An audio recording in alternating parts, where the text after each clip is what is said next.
سامعین کرام، بحمد اللہ پروگرام بڑی آب و تاب کے ساتھ اپنی منزل کی طرف محو سفر ہے، جہاں کرداروں کے جوش و خروش نے محفل کے وقار کو دوبالا کر دیا ہے، وہیں پر آپ کی توجہ اور انہماک نے اس میں چار چاند لگا دیا ہے۔ ایسی پرکیف فضا میں مناسب معلوم ہوتا ہے کہ بانی جامعہ کی حیات و خدمات کے موضوع پر آپ کے سامنے ایک تقریر پیش کی جائے، جس کے لیے میں دعوت دینا چاہوں گا عربی ششم کے طالب علم مبارک اورنگ آبادی کو کہ موصوف تشریف لائیں اور اپنے فرض منصبی کو ادا کریں۔ نوا پیرا ہو اے بلبل کہ ہو تیرے ترنم سے، نوا پیرا ہو اے بلبل کہ ہو تیرے ترنم سے، کبوتر کے تنے نازک میں شاہی کا جگر پیدا۔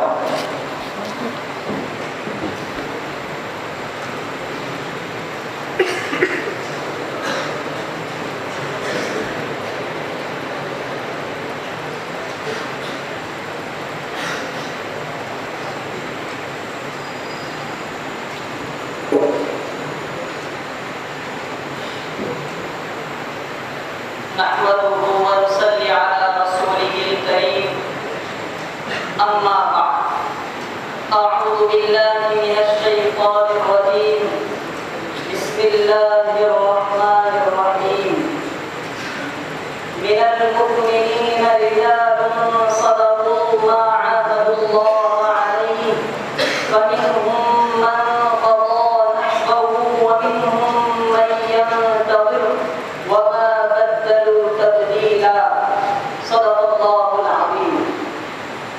اسٹیج پر جلوہ فروز اساتذہ کرام اور میرے ہم سفر ساتھیوں،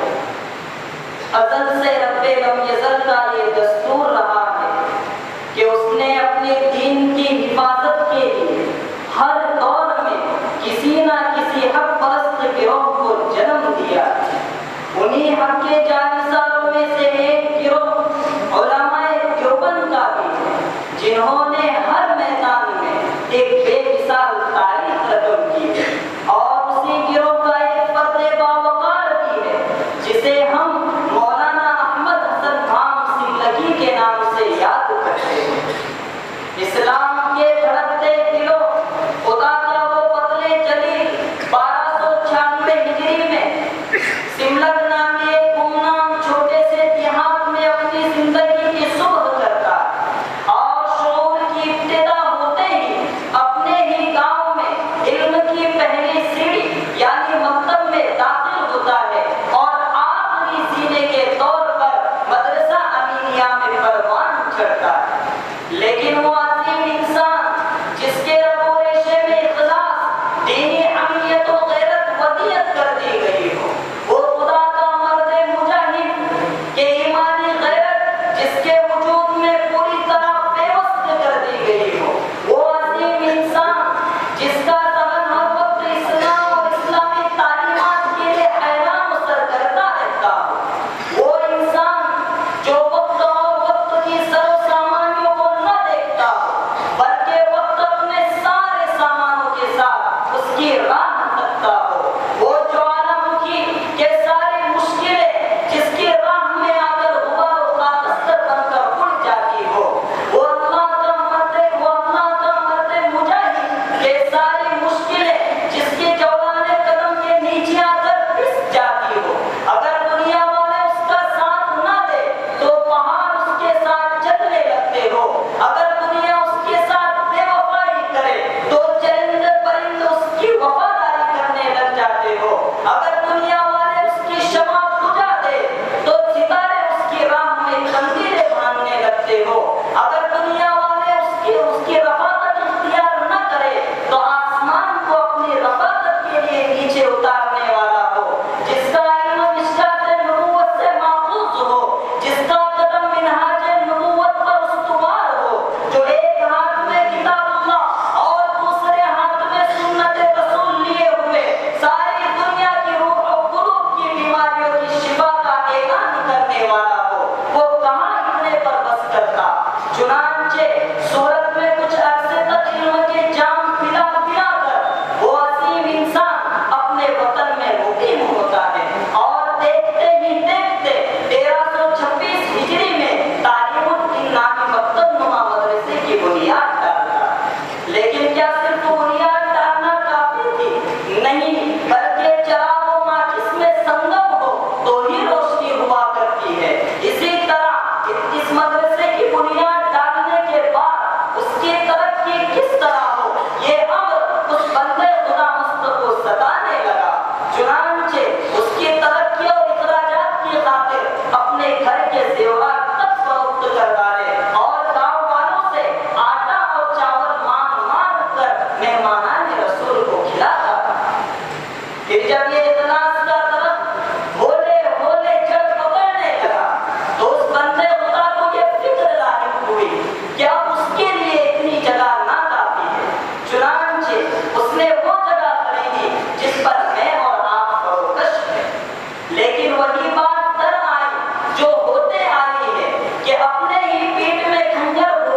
زمین خریدنے کے بعد اولاً اس دوررس شخص نے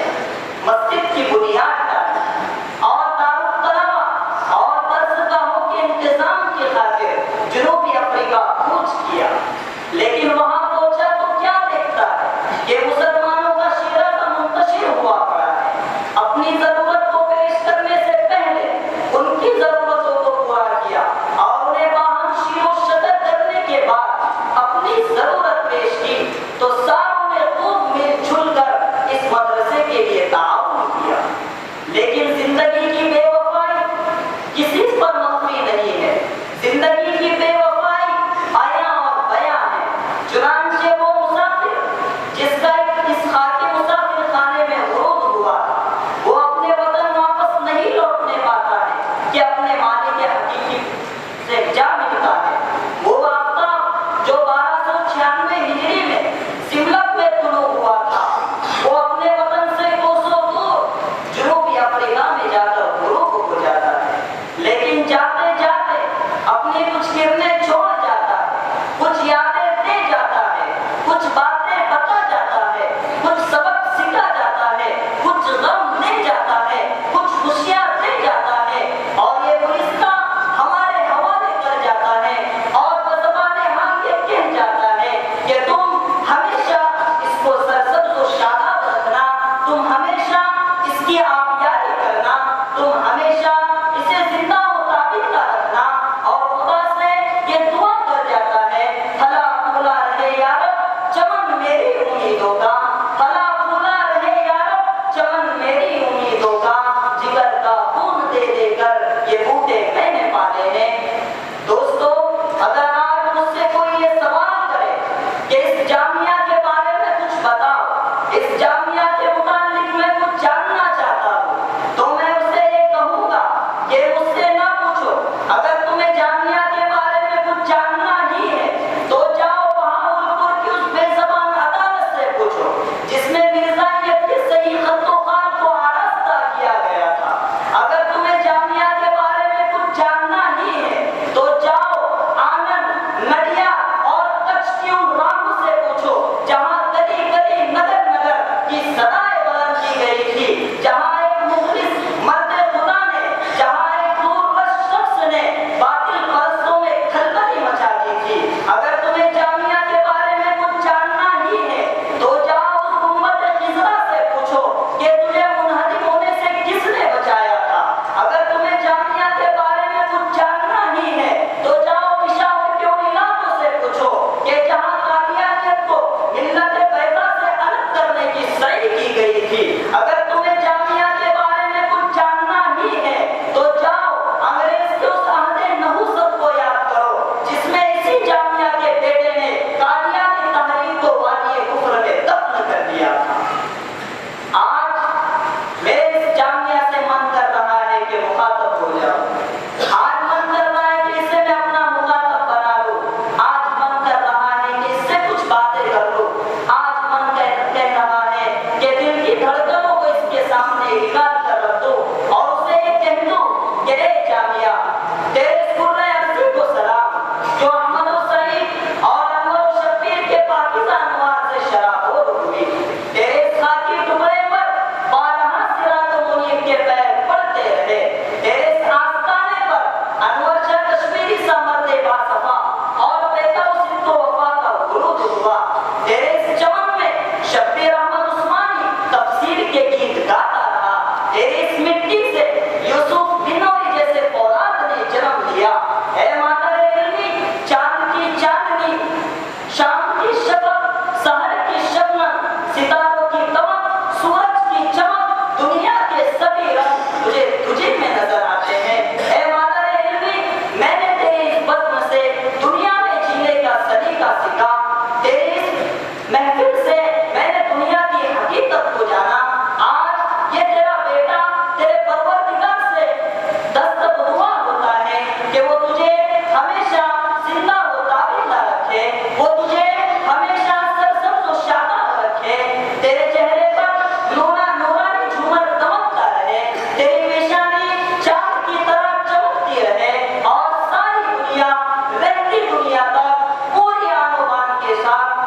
दर्जा करती रहे। ऐ खुदा तेरी अदालत में मेरी जमानत रखना, ऐ खुदा तेरी अदालत में मेरी जमानत रखना,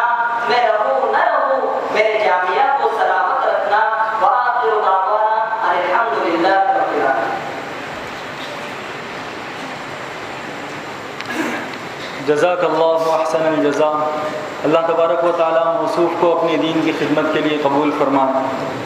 सामईन कराम, अब मैं अरबी ज़बान में मोहसिन कौम व मिल्लत बानिए जामिया हज़रत मौलाना अहमद हसन साहब भाम सिमलकी रहमतुल्लाहि अलैह के औसाफ़ व ख़िदमात पर अरबी ज़ुबान में रोशनी डालने के लिए दावत देता हूँ। अरबी शशुम के तालिब इल्म जुनैद शाहवी को कि मौसूफ़ तशरीफ़ लाएँ और अरबी ज़ुबान में अपना मक़ाला पेश करें।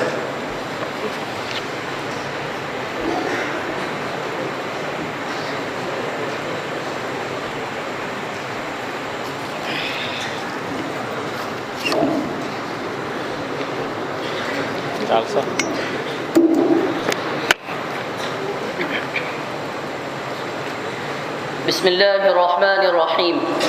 अल्हम्दुलिल्लाहि रब्बिल आलमीन वस्सलातु वस्सलामु अला सय्यिदिल मुरसलीन मुहम्मदिन नबिय्यिल अमीन व अला आलिहि व सहबिहि अजमईन व मन तबिअहुम बिइहसान इला यौमिद्दीन। وبعد فنشكر الله سبحانه وتعالى على أن أتاح لنا هذه الفرصة السعيدة المباركة التي نجتمع فيها لتجديد ذكرى مؤسس جامعتنا رحمه الله تعالى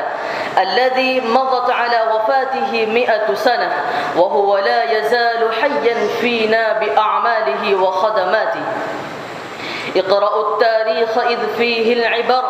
ضل قوم ليس يدرون الخبر سائلوا التاريخ عنا كيف كنا نحن أسسنا بناء أحمديا. أيها الحضور الكرام،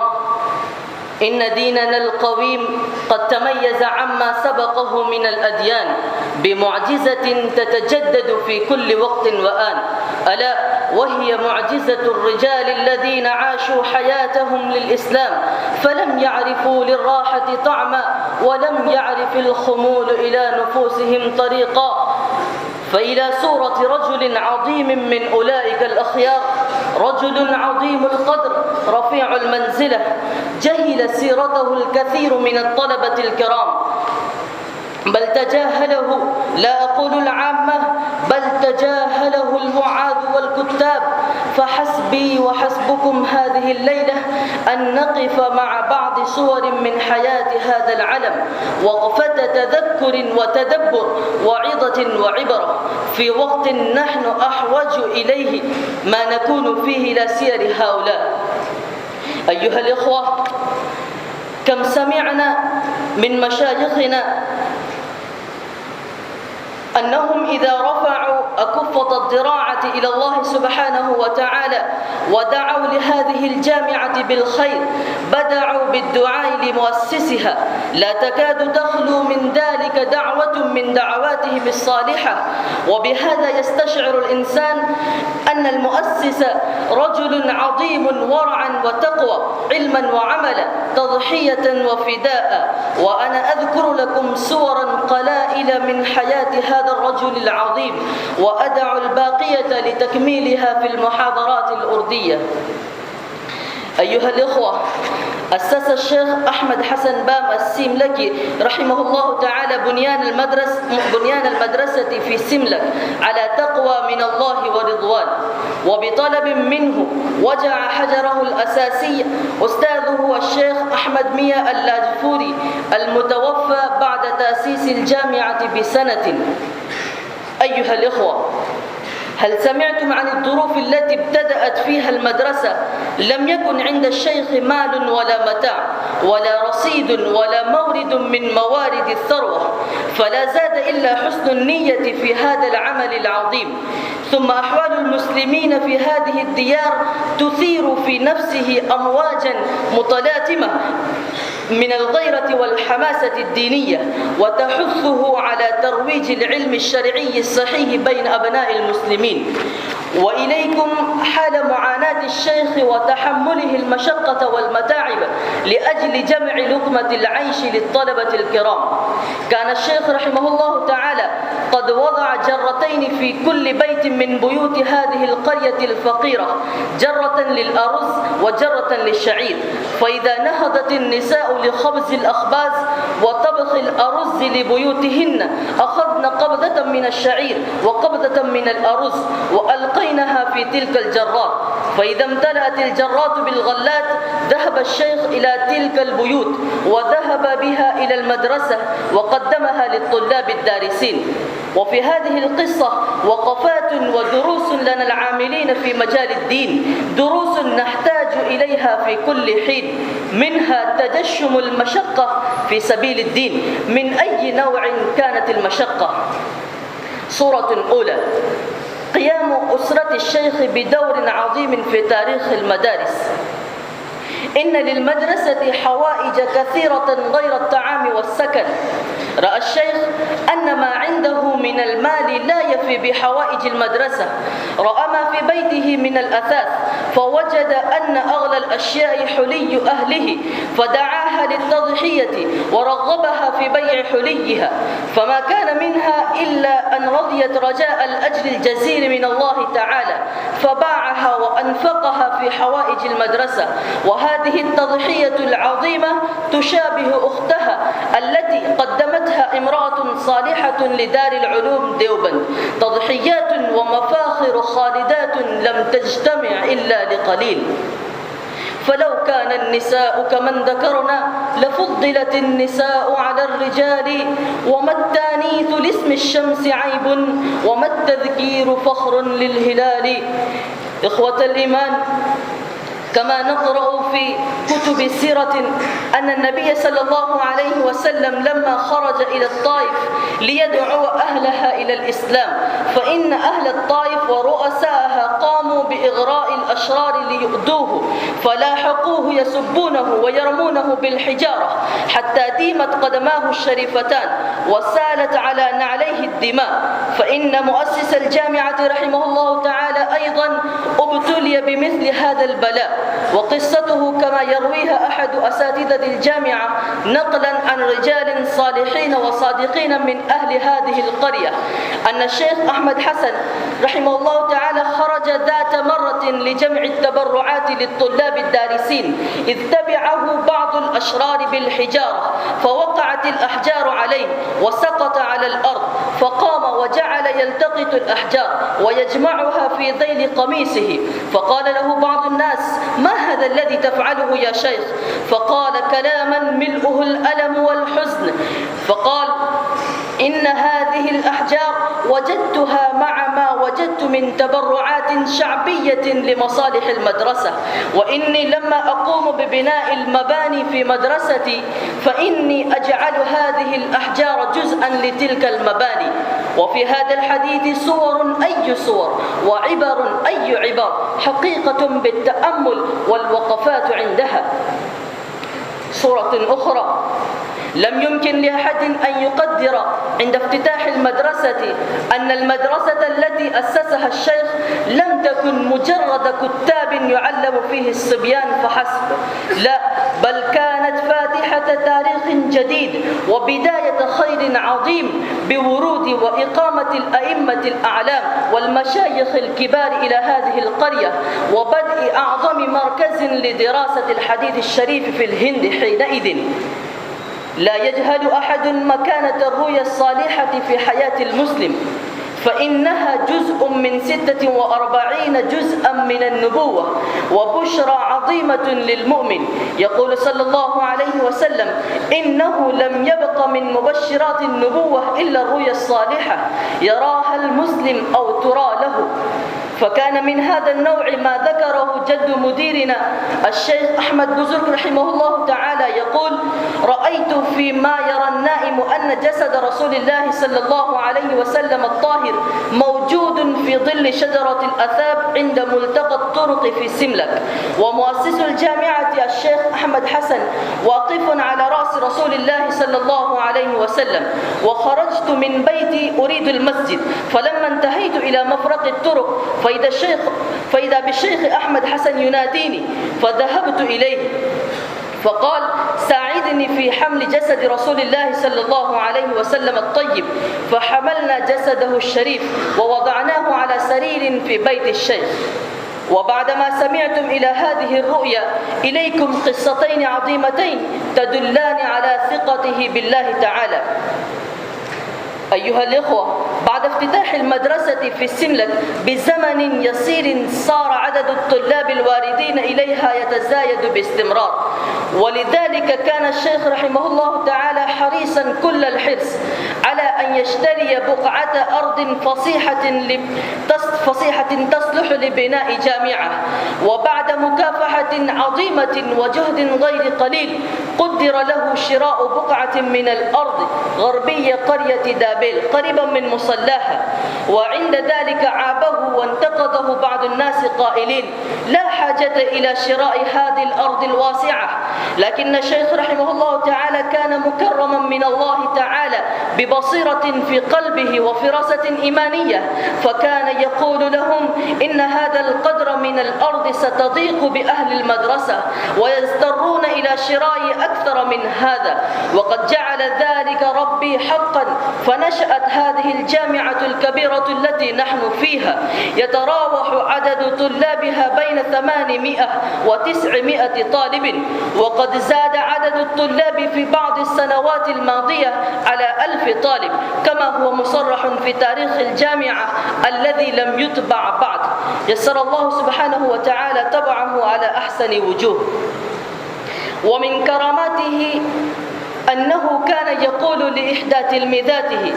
لئن طالت بك حياة لترين طلبة العلم من المملكة المتحدة أي بريطانيا ومن جنوب أفريقيا يؤمون هذه المدرسة. وقد حقق الله سبحانه وتعالى أمنيته، فشهد العالم مئات من الطلبة الكرام يأتون إلى هذه الجامعة من بريطانيا ومن إفريقيا وغيرهما من الدول الكثيرة. كما أطال الله سبحانه وتعالى بقاء هذه التلميذة حتى شاهدت بعيني رأسها هذا الخير العظيم، وتوفيت قبل سنوات قلائل رحمها الله تعالى. انظروا أيها الإخوة كيف تصبح كلمات أولياء الله تعالى قدرا يجري في هذا الكون، لا يثبت أمامها شيء بإذن الله، ينطقون بالكلمة فيطوع الله سبحانه وتعالى لها كل شيء، فتبلغ مبلغا عظيما لا يقدره إلا الله جل وعلا. وفي هذا الحديث بيان لقوة وبركة وروح الأعمال الخالصة لوجه الله تعالى. وللحديث بقية أقدمها في وقت لاحق إن شاء الله تعالى. والسلام عليكم ورحمة الله.